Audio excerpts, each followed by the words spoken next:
तर नमस्कार मित्रांनो, ओळखलं का? मी अमोल. स्वागत आहे तुमचं आजच्या मिनी ब्लॉगमध्ये. तर आज काय आई पण आलती बीडला, तर म्हणलं चला खंडेश्वरीला जाऊया. तर चाललो आम्ही तिघे पण खंडेश्वरीला. तर इथे येणाऱ्या माणसांच्या स्वागतासाठी बोर्ड लावलेला होता. तर इकडे पुढे आलो तर खूप गाड्यांची गर्दी होती आणि पार्किंग पण मंदिराच्या खूप लांब होती. मग जिथं जागा भेटली तिथं गाडी लावली. मग चालत मंदिराकडे. तर इथे तर काय पोलीस पण होते. मग आलोत मंदिरापाशी. दर्शनासाठी लेडीजला इथून लाईन होती आणि पुरुषांना इकून. आम्ही दोघे आलोत इकून दर्शन करण्यासाठी.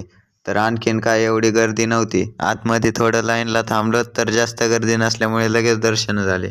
आलो तिकडे बाहेर, मग पेढा वगैरे घेतला.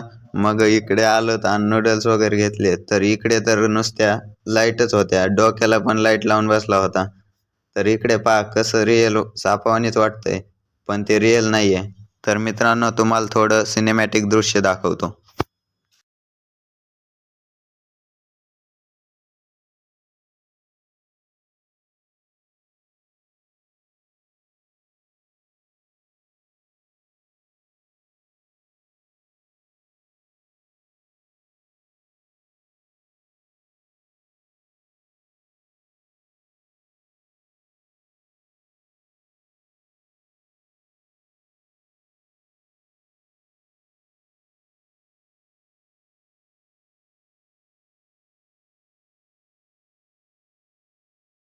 तर मित्रांनो, कसा वाटला आजचा मिनी ब्लॉग कमेंट करून नक्की सांगा. भेटूया पुढच्या ब्लॉगमध्ये.